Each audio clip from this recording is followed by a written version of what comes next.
الشيطان اللعين الرجيم بسم الله الرحمن الرحيم الحمد لله رب العالمين نحمده ونستعين به ونتوكل عليه والصلاة والسلام على أشرف خلقه وخاتم أنبيائه وسيد رسله نبينا وحبيب قلوبنا وشفيع ذنوبنا أبي القاسم محمد صلى الله عليه وعلى أهل بيته الطيبين الطاهرين المعصومين المطهرين المكرمين. قال الله العظيم في كتابه الكريم وهو أحسن القائلين وأصدق الصادقين بسم الله الرحمن الرحيم قال إنما يتقبل الله من المتقين. آمنا بالله. صدق الله العلي العظيم. Respected sisters and brothers, Salamun alaykum wa rahmatullahi ta'ala wa barakatuh. How do I know if Allah subhanahu wa ta'ala has accepted my fasting? This is a question that comes to the minds of many people as we approach the end of the holy month of Ramadan. You and I perform a number of deeds and a'mal in our lives. We perform salah, we give charity, we go to the pilgrimage of Hajj, we perform ziyarah, we do good deeds. Yet the question that sometimes is in the minds of many people is it accepted by Allah subhanahu wa ta'ala? Will I attain the thawab and the reward for it? Will it actually bring me any benefit or not? The idea is very important because there are those who have not necessarily grasped the concept of the acceptance of deeds. What do we mean? We mean that it's for a believer a major objective when they perform their actions. Look at Prophet Ibrahim alayhi salam in chapter 2, verse 127. Allah subhanahu wa ta'ala tells us that when he was building the Kaaba with his son Ismail, peace and blessings be upon them, this was clearly in their minds. وَإِذْ يَرْفَعُ إِبْرَاهِيمَ الْقَوَاعِدَ مِنَ الْبَيْتِ وَإِسْمَاعِيلَ رَبَّنَا تَقَبَّلْ مِنَّا إِنَّكَ أَنْتَ السَّمِيعُ الْعَلِيمُ. That they were constantly saying, Ya Allah, accept this deed from us. This was an objective for the building of the Kaaba. Likewise, we find that in chapter 3, verse number 34, Allah subhanahu wa ta'ala says, إِذْ قَالَتِ امْرَأَةُ عِمْرَانَ رَبِّ إِنِّي نَذَرْتُ لَكَ مَا فِي بَطْنِي مُحَرَّرًا فَتَقَبَّلْ مِنِّي. Ya Allah, the wife of Imran, the mother of Maryam, salamullahi alayha, we are told that she supplicated to Allah and said, Ya Allah, whatever is in my womb, I am dedicating it towards you, so accept it from us. In a few verses later, in chapter 3, verse 37, Allah says, فَتَقَبَّلَهَا رَبُّهَا بِقَبُولٍ حَسَنٍ. Allah accepted whom? Maryam, salamullahi alayha. It's a gracious acceptance. And once the Lord accepts, the results are tremendously superb. It's the goal, and it is indeed the aim. In chapter 14, verse number 40, Allah subhanahu wa ta'ala says that the dua of Ibrahim was رَبِّ اجْعَلْنِي مُقِيمَ الصَّلَاةِ وَمِنْ ذُرِّيَّتِي رَبَّنَا وَتَقَبَّلْ دُعَاء. Ya Allah, make me of the people who establish prayers as well as my offsprings. Ya Allah, oh my Lord, my dua, let it be indeed accepted. Now, if we examine this, we'd like to really find out what are the principles, the foundations, the real points of consideration for us in order to ensure that we somehow live the holy month of Ramadan throughout the year in our minds and that our deeds are truly being actually accepted. Now, the story of Prophet Adam's son, Habil and Qabil, highlights to us what the major characteristic of those whose deed are accepted is, because the Quran tells us that they both were commanded to offer some form of sacrifice. فَتُقُبِّلَ مِنْ أَحَدِهِمَا وَلَمْ يُتَقَبَّلْ مِنَ الْآخَرِ. One of them had given this very big large sheep, that was Habil, and Qabil had given the ears of corn that were very much old and very weak, so to speak, very fragile. And Allah says, we accepted from one and we did not from the other. And of course, when Qabil said to Habil, قَالَ لَأَقْتُلَنَّكَ, Habil replies, قَالَ إِنَّمَا يَتَقَبَّلُ اللَّهُ مِنَ الْمُتَّقِينَ. That Allah accepts from the God-conscious, the God-wary, the God-loving individuals. Now, this shart, this condition of taqwa is what the holy month of Ramadan is all about, no doubt, isn't it? So towards the end of the month of Ramadan, I have to scrutinize myself and to introspect and say, how much taqwa have I gained?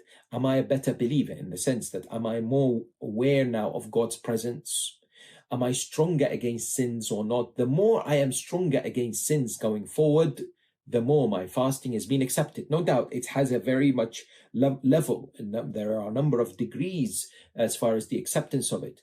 On the day of Eid, we are given kind of certificates by the angels that we don't necessarily see on the degree of the taqwa that you and I may receive. And Imam Amir al-Mu'mineen Ali ibn Abi Talib salawatullahi wa salamu alayhi defines taqwa: ta'atul jalil wa amalun bil-tanzil wal-isti'dad liyawm al-rahil. He says, you know what taqwa is? Is obedience of the all-powerful Almighty, and to do the actions that have been revealed to us, and to prepare for the day of departure, meaning death. Beautifully, he summarizes it in three particular categories, so to speak: to be obedient to Allah subhanahu wa ta'ala, to do good deeds, and to prepare for death. Now, as far as taqwa being a key component of the acceptance of deeds, it can be broken down into more specific elements that we need to keep in mind. And these elements are derived from Quran and Hadith. As far as qabul al-a'mal is concerned, the acceptance of our deeds are concerned. Number one, we are told that the action that we have committed and performed must be righteous and performed correctly. Sahhatul amal. If I want my fasting to be accepted, then I must make sure that I have performed it correctly, as far as the fiqh, as far as the jurisprudence is concerned. And this is, of course, something, alhamdulillah, we have probably picked up as we have observed the fast throughout this blessed month. If we have any questions about days that we've missed, or other areas that we have concerns about, then make sure you ask, make sure you inquire from the right sources. Number two, of great importance, is ikhlas and sincerity. This, as we know, is the condition for the acceptance of the deeds, in the idea that shirkul asghar means the minor polytheism, is ostentation, is riyah, is showing off. For whom did I perform the fasting? Was it to be somehow congratulated by human beings? Was it because of parents? Was it because of family pressure? Was it because everybody does it, so I'm doing it anyway? Or is it for the sake of Allah subhanahu wa ta'ala? One of the ulama beautifully says, he says, when the doorbell rings, I usually have money ready, hoping that it's a beggar so that I can give them the money. So their ikhlas is already there. Their intention to obey Allah subhanahu wa ta'ala is indeed there. The second element of the potentiation of the acceptance of deeds, according to narrations, is the time and the place. We are in the month of Ramadan, and this is the month of acceptance. When we look at the month of Ramadan, we find that the Holy Prophet Muhammad sallallahu alayhi wa sallam comes forward and says, وَعَمَلُكُمْ فِيهِ مَقْبُولٌ. Your actions are accepted in the holy month of Ramadan. And so already this month of Ramadan, and likewise when we go, for example, to Masjidul Haram, we are told it's 100,000 times more value than performing salah in other places except Masjidul Nabawi, for instance. Number three, presence of the heart is of the utmost importance. Presence of the heart means what?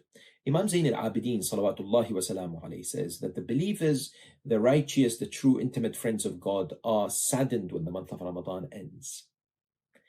And it is something too much of a burden. It's too heavy for the wretched and those who just want it to end. This is in the dua bidding farewell to the holy month of Ramadan, when he says, Assalamu alayka ya shahr Allah al-akbar wa ya Eid awliya'eh. Presence of the heart essentially requires us to reflect on what fasting meant to us and our experience positively. How will it shape my heart going forward, specifically? My heart that sometimes is full of envy, God forbid, full of jealousy, full of hatred towards others. Will fasting purify it? Will it make it more remember Allah subhanahu wa ta'ala? Would it be more God conscious or no? Number four, the degree of the acceptance of the fasting is also in relation to how much a'mal I have performed.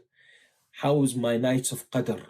How much nawafil and recommended deeds? My recitation of the Quran, my understanding of the Quran. The more I have invested in this holy month of Ramadan, the more, inshallah ta'ala, my higher degree of fasting acceptance is presented. Now, at the same time, though, there are things that unfortunately will happen after we perform certain deeds, which are indicative of the action not necessarily being accepted, or perhaps accepted to a lower degree, and it burns away the thawab and the acceptance. So one of them is persistence in sinning.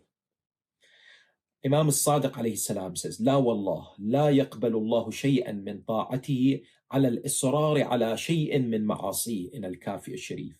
The Imam alayhi salam swears, says, by Allah, Allah will not accept something from his obedience when somebody is persistent on the disobedience. So, the habits that I may have before the month of Ramadan, will I continue them after the month of Ramadan? Watching that is which is haram, listening to that which is haram, speaking about people in ghiba, namima, backbiting, wasting time, usurping wealth, fabrication, cheating, lying, these vices, how long will I continue staying away from them is the indication of my strength and the quality of my fasting, without a shadow of a doubt.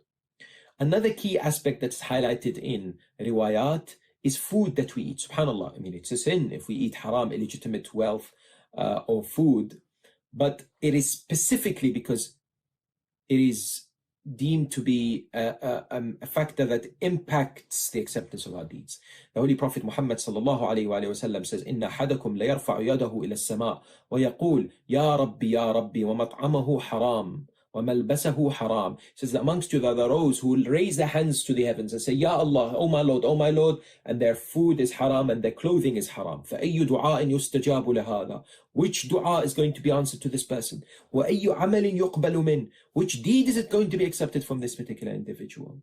So let's revise how we obtain our wealth and the type of food that we purchase and the type of food that we actually buy. We are told also ghiba and hasad, backbiting and envy is disastrous in as far as the acceptance of these is concerned. And there are other narrations, for example, marital relations, subhanallah. We are told wife hurting husband and husband hurting wife will stop the acceptance of deeds. These narrations are presented within the works of the Ahl al-Bayt alayhim as-salam. We should not be surprised about this. You know, in Wasa'il al-Shia, volume 7, page 116, there is a narration from the Holy Prophet sallallahu alayhi wa sallam, says that, you know, if the wife hurts the husband, Allah subhanahu wa ta'ala will not accept the salah or the good deeds that they do. And likewise, for if the husband hurts the wife. So maybe it's an opportunity, as we discussed, before, to enhance marital relationships. And the final thing that I would like to talk about, as far as the key aspects for the acceptance of our fasting, is the wilayah of Ali Muhammad salawatullahi wa salamu alayhim ajma'in. This love of the Ahl al-Bayt and the following of their commands, peace and blessings be upon them, honoring them, attending their majalis, their sessions of remembrance, reading about their lives, ensuring that they keep inspiring us, that we undertake our lives in accordance with their instructions. This wilayah of Ali Muhammad is what encapsulates our deeds, is what makes our, inshallah ta'ala, fasting accepted. This commemoration of the Shahada of Amir al-Mu'mineen, this expression of the love or the wilayah of Imam al-Hasan al-Mujtaba, this honoring of Sayyidah Khadija, peace and blessings be upon her, and the commitment going forward, if we can't go back to our mosques, to log on, to watch the majlis,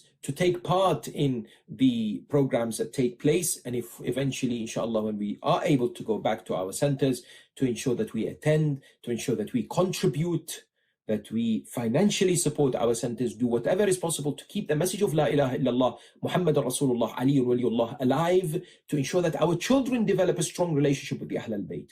And that is done through, for example, books and lectures to support initiatives out there, to ensure that the message of Ahl al-Bayt reaches to the non-Muslims. For example, that there are campaigns to ensure the message of the Imam al-Hussein alayhi salam reaches to those who have not heard of it. That is my expression of wilayah. That's what I will do to ensure that my salah and my siyam are indeed accepted amongst all my other deeds. May Allah subhanahu wa ta'ala indeed accept our a'mal. Let's not forget towards the end of this holy month of Ramadan to raise our hands and beg Allah, Ya Allah, accept our month of Ramadan fast, accept our ibadah, our qiyam in the nights of Qadr, our dhikr, our istighfar, our charity, every good deed we did, Ya Allah, we wish you to accept it, because if you don't accept it, there is no way for us to attain salvation. And Ya Allah, allow